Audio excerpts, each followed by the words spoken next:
سلام د نن سهار د 9 بجو خبرونو ته مو زه سمیع الله امیني هرکلی وایم. د هلمند امنیتي مسؤلین ادعا کوي چې طالبانو د افغان ځواکونو د عملیاتو د مخنیوي په موخه ټولګټ پروژو ته زیان اړولی دی. هغه امنیتي مسؤلین چې د ګرشک او نادري ولسوالیو په شاوخوا سیمو کې په عملیاتو بوخت دي زیاتوي چې طالبانو د روانو عملیاتو د مخنیوي په موخه د هغه سړک چې 1 کیلومتر په څه باندې $1,000,000 جوړیږي نږدې 4 کیلومتره یې په تراکتور اړولی دی. له دې سره سم د هلمند ولایتي شورا بیا ادعا کوي کله چې همدا سړک د طالبانو تر حاکمیت لاندې سیمه کې جوړېده نو په بدل کې یې د هر کیلومتر پر ساعت نږدې $1,00,000 ترلاسه کړي وو، خو دا مهال یې بیرته ویجاړ کړی دی. د نادعلي او ګرشک ولسوالیو ترمنځ دا سړک 14 کیلومتر دی چې لا تر اوسه یې هم چارې نه دي بشپړې شوي. په دغه نږدې ورځو کې کوم سړک چې د چانجر څخه مخ په ګرشک باندې روان و او قسمت ډېر قسمت یې جوړ شوی و او په ډېر معیاري شکل باندې جوړ شوی و. دغه سړک د قراره د اورېدو او کوم معلومات چې موږ لرو په دغه ورځو کې د دولت مخالفینو د خوا څخه د سړک فرش اړول شوی دی چې دا ډېره غټه ځای ده او په عین زمن کې موږ یو بل سړک لرو چې هغه د چانجر څخه د باباجي په مابین کې په وطن کې تیر شوی دی. دغه سړک په اړولو باندې هم شروع کړی ده، دا تخریب کړی دي او خصوصا دغه کسانو چې دغه سړک پر سر یې ټیکس واخیستې، روپۍ یې واخیستلې چې ولدا موږ طالبانو ته اسلحې پرانیسو، طالبان په اکمالوو، دا به موږ ته راکوي. نن دې بیا ولې ونړاوه؟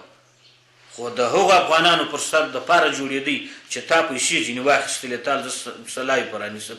نن دې په کم قانون، په کم شریعت، په کم ماده، په کم آیات دې ونړاوه؟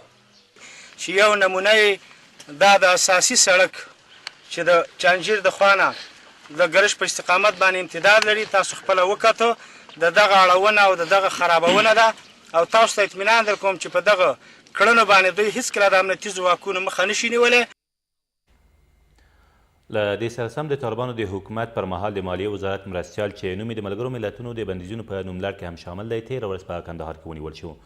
د کورنیو چارو وزارت د رسنیو دفتر مسؤلین وایي دا کس چې عبدالجلیل حقانی نومیږي غوښتلی د ولی محمد په نامه په جعلي پاسپورټ سره د کندهار له سپین بولدک لارې پاکستان ته ولاړ شي، خو تر هغې مخکې د انټرپول پولیسو له لوري تر پیژندنې وروسته نیول شوی دی. له دې سره سم د نورالله په نامه یو بل کس چې د ده نوم هم د ملګرو ملتونو د امنیت شورا د بندیزونو په نوملړ کې دی، تېره ورځ د حامد کرزي په نړیوال هوایي ډګر کې د سرحدي پولیسو له لوري نیول شوی دی.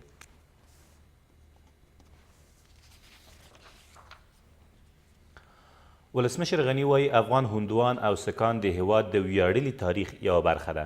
ښاغلي غني تېر ماښام د افغان هندوان او سکانو له یو شمېر اساسو سره په کتنه کې ویل هندوان او سکان له کلونو راهیسې په دې خاوره کې میشت دي او په بېلابېلو وختونو کې فعال اقتصادي رول لرلی دی.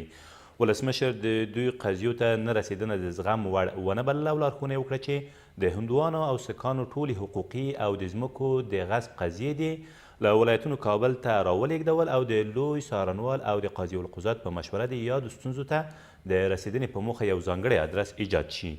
نوموړي همدارس د ملي امنیت سلاکار ته لارښوونه وکړه چې د مخکې ولسمشر د فرمان له مخې دې په ننګرهار کې هندوان او سکان ته د استوګنې د 160 نمرو موضوع تعقیب او د دوی د ځمکو له غصبولو څخه د مخنیوی وکړي.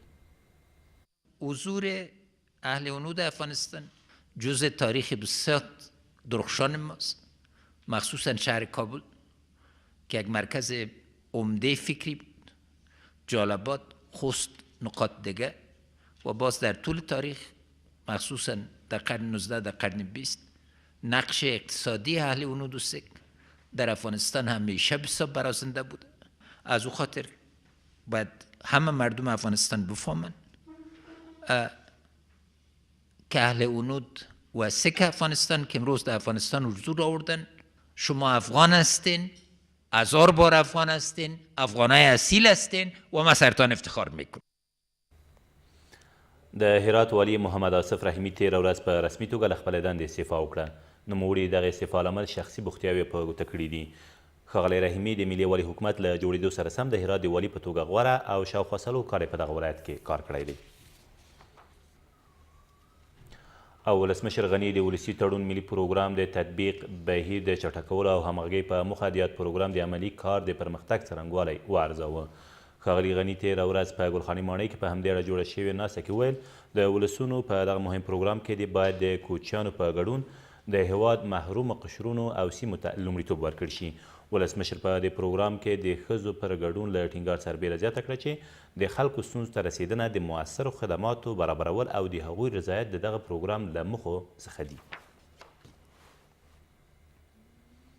دا تر دې مهاله وروستي خبرونه، تر بیا مو الله امد.